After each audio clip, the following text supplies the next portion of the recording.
Good morning class.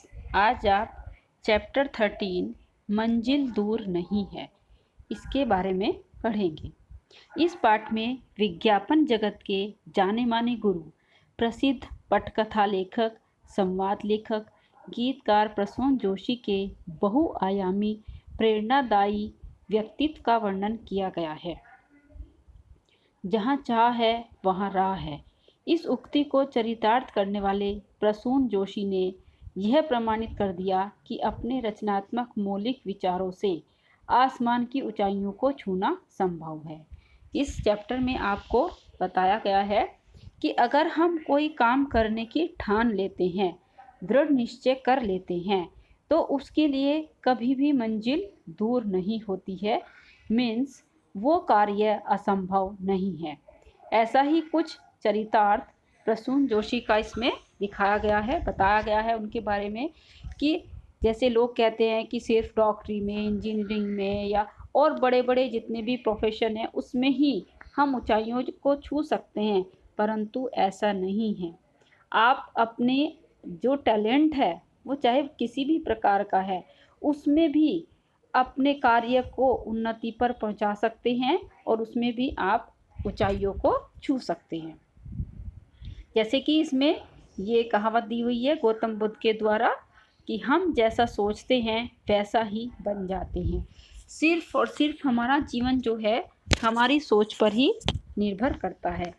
जैसा हम सोचेंगे, अच्छा सोचेंगे तो अच्छे की ओर चलेंगे, उस अच्छे कार्यों को करने की, अच्छे विचारों को उन्हें उन्नत करने की, उन्हें आगे ले जाने की कोशिश करेंगे तो नेचुरली हम अच्छे ही बनते चले जाएंगे। बुरा सोचेंगे तो हम बुरे की तरफ चल पड़ेंगे। तो इसलिए हमें अपनी सोच पर ही काबू करना चाहिए और अच्छे सोच हमेशा हमारी होनी चाहिए। जब आत्मविश्वास, लगन और पूर्ण कर्तव्यनिष्ठ के साथ लक्ष्य की ओर कदम बढ़ाया जाता है, जब हमारे अंदर पूरा सेल्फ कॉन्फिडेंस हो, लगन हो और हम पूरे कर्तव्यनिष्ठ होने के साथ साथ अपने लक्ष्य की ओर कदम बढ़ाते हैं, तो मंजिल दूर नहीं रहती है। तब हमारा काम वो अवश्य ही पूरा होता है, उसे पाने की मंजिल दूर नहीं रहती। ऐसा ही एक व्यक्तित्व यानी कि एक चरित्र उभरा है प्रसून जोशी जी का, जो आज सुप्रसिद्ध हिंदी कवि, गीतकार, पटकथा लेखक और विज्ञापन जगत के गुरु के रूप में जाने जाते हैं। देखो, अभी बहुत ज़्यादा ये भी नहीं पता कि ये चैप्टर कब लिखा गया है, बहुत ज़्यादा उनकी उम्र भी नहीं है। वो 1971 में जन्म हुआ उनका, तो उसी के अंतराल, उस जीवन के अंतराल ही उन्होंने कितनी ज़्यादा ऊंचाइयों को छू लिया है। प्रसून जोशी का जन्म 16 सितंबर 1971 को उत्तर भारत के उत्तराखंड प्रदेश में अल्मोड़ा नामक स्थान पर हुआ था। उनके बचपन के दिन अल्मोड़ा के सुंदर प्राकृतिक वातावरण में बीते। अल्मोड़ा एक हिल स्टेशन है, बहुत बड़ा, बहुत अच्छा, बहुत सुंदर। तो वहाँ पर नेचुरल है, जहाँ पर हिल स्टेशन होगा वहाँ पर प्राकृतिक वातावरण बहुत ही सुंदर होता है। तो वहीं पर उनका बचपन बीता। उनके पिता का नाम श्री डी.के. जोशी है। वे पीसीएस ऑफिसर के रूप में, उनके पिता जो हैं पीसीएस ऑफिसर के रूप में प्रादेशिक शिक्षा विभाग में सहायक निदेशक के पद पर नियुक्त हैं। उनकी माता, इसीलिए हर चीज़ में हैं लिखा हुआ है क्योंकि इनकी एज अभी बहुत ज़्यादा नहीं है, उनके माता पिता सब हैं। उनकी माता का नाम सुषमा जोशी है, जो राजनीति विज्ञान की लेक्चरर हैं। राजनीति विज्ञान में यानी कि पॉलिटिकल साइंस में वो लेक्चरर हैं, एवं ऑल इंडिया रेडियो से पिछले 3 दशकों से, 3 दशक का मतलब 30 साल से अपने कार्यक्रम प्रसारित कर रही हैं। शास्त्रीय गायन में उनके माता पिता दोनों सिद्धहस्त हैं। शास्त्रीय गायन उन्हें बहुत अच्छे से आता है, वो बहुत उसमें निपुण हैं। प्रसून को बचपन से परिवार में ही संगीत, अनुशासित शिक्षा और सुरुचिपूर्ण ढंग के वातावरण में जीवन यापन करने का सुअवसर प्राप्त हुआ। तो जैसा हमारे घर का माहौल होता है, हम उसी माहौल में पलते बढ़ते हैं, वैसा ही हम बन जाते हैं, वैसा ही हम सीखते हैं, देखते हैं।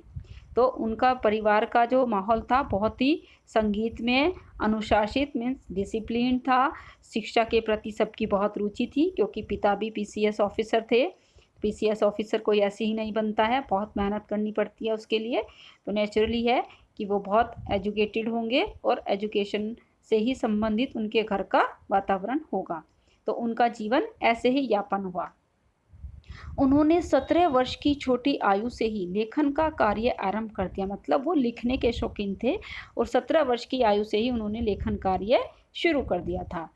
मैं और वो उनकी पहली रचना थी। ये उन्होंने सबसे पहली पुस्तक लिखी थी, मैं और वो। बीएससी पास करने के बाद उन्होंने भौतिक शास्त्र में स्नातकोत्तर डिग्री प्राप्त की। Institute of management technology Ghaziabad Uttar Pradesh से एमबीए की डिग्री प्राप्त करने के बाद उन्होंने संस्कृति और कला के प्रति अपने लगाव को पहचानते हुए, उन्हें लगा अंदर से कि मेरे को तो संस्कृति और कला से ज़्यादा लगाव है, तो उसको पहचानते हुए विज्ञापन की दुनिया में कदम रखा। विज्ञापन मतलब एडवर्टाइजमेंट। उन्होंने दिल्ली के विश्व प्रसिद्ध विज्ञापन सेवा केंद्र, जो दिल्ली में विश्व प्रसिद्ध है, ऑल ओवर वर्ल्ड में फेमस है विज्ञापन केंद्र, कौन सा, ओगिलवी एंड मैदर में 10 वर्षों तक कार्य किया। 10 ईयर्स तक, 10 साल तक उन्होंने वहाँ पर वर्क किया। वे वर्ष 2002 में मुंबई पहुँच गए। वर्ष 2006 तक वे दक्षिण और दक्षिण पूर्वी एशिया के रीजनल क्रिएटिव डायरेक्टर बने। दिसंबर 2006 में वे मैककेनन वर्ल्ड ग्रुप इंडिया और एशिया पैसिफिक के रीजनल क्रिएटिव डायरेक्टर भी बने।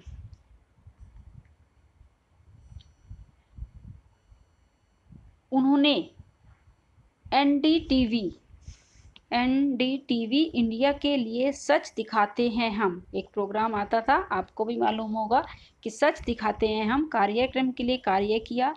प्रसिद्ध अभिनेताओं के साथ, जो फेमस बड़े बड़े हीरो हीरोइन थे उनके साथ ठंडा मतलब कोको कोला, एक एडवर्टाइजमेंट आता था, ठंडा मतलब कोको कोला के विज्ञापन का प्रचार किया और अधिकार पूर्वक भारत के विज्ञापन गुरु होने का खिताब प्राप्त किया। उन्हें क्या का अवार्ड मिला कि वो भारत के एडवर्टाइजमेंट टीचर यानी कि महान टीचर हैं।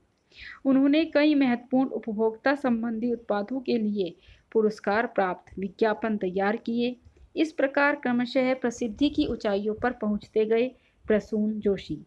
बचपन से ही गीत संगीत के प्रति अभिरुचि रखने वाले प्रसून जी ने कई फिल्मों के लिए भावपूर्ण गीत लिखे। उसमें जैसे लज्जा, फना, रंग दे बसंती, ये फिल्मों के नाम हैं। तारे जमी पर, अभी लेटेस्ट देखो, सब बच्चों को कितनी पसंद आई थी। ब्लैक, दिल्ली 6 के गीत आदि फिल्मों के गीत अत्यधिक लोकप्रिय हुए। रंग दे बसंती फिल्म की पटकथा संवाद भी इन्होंने ही लिखे हैं। इनके भाग मिल्खा भाग फिल्म की पटकथा और संवाद लेखन के कार्य की बहुत प्रशंसा की गई। सबको बहुत पसंद आई थी भाग मिल्खा भाग, बहुत फेमस हुई थी ये पिक्चर। तो इसकी भी संवाद लेखन और पटकथा इन्होंने ही लिखी थी। ये भी बहुत प्रशंसनीय है। उन्हें तारे जमी पर और फना फिल्मों के लिए सर्वोत्तम गीत लेखन का फिल्म फेयर पुरस्कार भी प्रदान किया गया। इतने सारे अवार्ड्स इनको मिले हैं। प्रसिद्ध गायिका शुभा मुद्गल द्वारा गाया गया बहुचर्चित गीत अब के सावन प्रसून जी की ही गीत रचना है। उन्होंने ही वो लिखा है गीत अब के सावन, जो गीत है। उनके सभी गीत पटकथा के अनुरूप सरस एवं साहित्यक हैं। जैसे जैसा सीन होता था मूवी में, उसी के अनुरूप वो अपने गीत लिखते थे और बहुत ही सरस यानी कि सरल और दिल को छूने वाले और साहित्यक होते थे। उन गीतों की भावुकता श्रोता का मन मोह लेती है। वो गीत इतने अच्छे, इतने सुंदर, हर तरीके से, शब्दों से भी, म्यूजिक से भी, धुन से भी ऐसे सुंदर होते हैं, या उनके जो गीत हैं वो सारे हैं कि सबका सुनने वाले का मन मोह लेती हैं। राष्ट्रीय एवं अंतर्राष्ट्रीय स्तर पर भी प्रसून जोशी को बहुत ख्याति मिली। यही नहीं कि सिर्फ अपने ही देश में, इवन उनको इंटरनेशनल उस पर भी, लेवल पर भी बहुत ज़्यादा ख्याति मिली। बहुत ज़्यादा वो फेमस हुए, बहुत ज़्यादा उन्हें अवार्ड्स वगैरह मिले। वर्ष 2010 में कॉमनवेल्थ गेम्स में उद्घाटन और समापन समारोह में श्याम बेनेगल और जावेद अख्तर के साथ कोर क्रिएटिव एडवाइजरी कमेटी के सदस्य चुने गए। जो कॉमनवेल्थ गेम्स होते हैं उनमें इनॉग्रेशन होता है और समापन होता है, मतलब क्लोजिंग होती है, उन दोनों में उनको श्याम बेनेगल और जावेद अख्तर के साथ कोर क्रिएटिव एडवाइजरी कमेटी, तो ये एक कमेटी होती है, उसमें उसके सदस्य उनको चुना गया। इस प्रकार उन्नति के एक एक सोपान पर चढ़ते हुए, सोपान मतलब एक एक कदम, एक एक सीढ़ी पर चढ़ते हुए प्रसून जोशी ने न केवल अपने जीवन का आदर्श लोगों के सामने रखा, अपितु अपनी रचनात्मक योग्यता से भारत एवं विश्व को अपनी कल्पना, सूझबूझ एवं भावुकता से अत्यधिक प्रभावित भी किया। विज्ञापन की दमकती दुनिया में अपनी अलग पहचान बनाई। जो इतनी ज़्यादा विज्ञापन आते हैं, एडवर्टाइजमेंट आते हैं, उसमें उन्होंने अपनी एक अलग पहचान बनाई। उन्हें किसी की भी इंट्रोडक्शन की ज़रूरत नहीं है, उनका अपना बहुत नाम है, उनको सब जानते हैं, तो उन्होंने अपनी अलग पहचान बनाई। उनकी महत्वाकांक्षाओं की मंजिल उनसे दूर नहीं है। जो वो चाहते हैं, जो बनना चाहते हैं, जो उनकी इच्छाएं हैं, वो उसको प्राप्त कर लेते हैं और उन सब बातों की उनसे मंजिल दूर नहीं होती है। तो ये थी आपकी इस चैप्टर की एक्सप्लेनेशन। ये आपके जो शब्दार्थ हैं उसमें आपके जो मार्क किए हुए हैं, मंजिल, प्रमाणित, खिताब, और जो बस कटे हुए हैं वो नहीं लिखने हैं आपको अपनी नोटबुक में। अदरवाइज ये आत्मविश्वास, मंजिल, प्रेरणादायी, प्रमाणित, सुरुचिपूर्ण, सुअवसर, खिताब और अभिरुचि, ख्याति, उद्घाटन, समापन, सोपान, दमकती, ये सारी महत्वाकांक्षाएं, ये सारे वर्ड्स मीनिंग आपको अपनी नोटबुक में लिखने हैं। और उसके बाद आपको ये 4 वाक्य प्रयोग करने हैं। फिल्म फेयर, बहुचर्चित, उद्घाटन और महत्वाकांक्षा, ठीक है, इनमें आपको वाक्य प्रयोग करना है। ये थी आपकी इस चैप्टर की एक्सप्लेनेशन और ये थोड़ा सा अभ्यास वर्ग, ये क्या शब्दार्थ और वाक्य प्रयोग। अब आता है आपका मौखिक प्रश्न। मौखिक प्रश्न और उत्तर मैं दोनों यहाँ से आपको बता रही हूँ, आप इस वीडियो में से सुन करके अपने उसमें बुक में लिख लेना। विज्ञापन गुरु किसे कहा गया है? तो विज्ञापन गुरु प्रसून जोशी को कहा गया है। प्रसून जोशी ने अपना पहला लेख कब लिखा था? जब वो केवल 17 वर्ष की आयु में थे। और अगर ये पूछा जाए कि उनका पहला लेख कौन सा था, मैं और वो। उन्होंने किस विषय में स्नातकोत्तर डिग्री प्राप्त की थी? उन्होंने कौन से विषय में की थी? भौतिक शास्त्र में, ठीक है। भौतिक शास्त्र किसको कहते हैं? ज्योग्राफी में। जब अब के सावन गीत किसने गाया है? शुभा मुद्गल ने। प्रसून जोशी की रुचि किस ओर थी? उनकी संस्कृति और कला में थी, ये उनकी रुचि थी। अब जो ये आपका अर्थ ग्रहण संबंधी है, ये सारा पैराग्राफ आप पढ़ना ध्यान से और इसके आंसर मैं आपको बता देती हूँ। प्रसून जोशी का जन्म कब और कहाँ हुआ था? 16 सितंबर 1971 को उत्तराखंड प्रदेश में अल्मोड़ा नामक स्थान पर। अल्मोड़ा एक शहर का नाम है। उनके पिता का नाम क्या था? श्री डी.के. जोशी। उनके माता पिता किस कला में सिद्धस्त थे? शास्त्रीय गायन में। उनकी माता का नाम व कार्यक्षेत्र क्या था? उनकी माता का नाम था सुषमा जोशी और वो थी राजनीति विज्ञान की लेक्चरर। अनुशासित शब्द से मूल शब्द और उपसर्ग और प्रत्यय अलग करने हैं। तो अनु यहाँ पर उपसर्ग है, शासन मूल शब्द है और उसमें इत प्रत्यय लगा हुआ है। तो ये थे आपके अर्थ ग्रहण संबंधी प्रश्न और मौखिक प्रश्न। आप अपनी बुक में इनको कर लेना और बुक में ही लिख लेना इनके आंसर। उसके बाद आते हैं आपके लघु उत्तरीय प्रश्न और दीर्घ उत्तरीय प्रश्न। ये दोनों प्रश्न उत्तर मैं आपको असाइनमेंट्स में भेज दूंगी, ठीक है। ये आप अपनी नोटबुक में कर लेना, लघु उत्तरीय और दीर्घ उत्तरीय। ये आपका चैप्टर कंप्लीट हो गया है। ध्यान से वीडियो सुनना और ध्यान से अपना वर्क करना, मौखिक प्रश्न और अर्थ ग्रहण संबंधी प्रश्न। Okay, thank you class.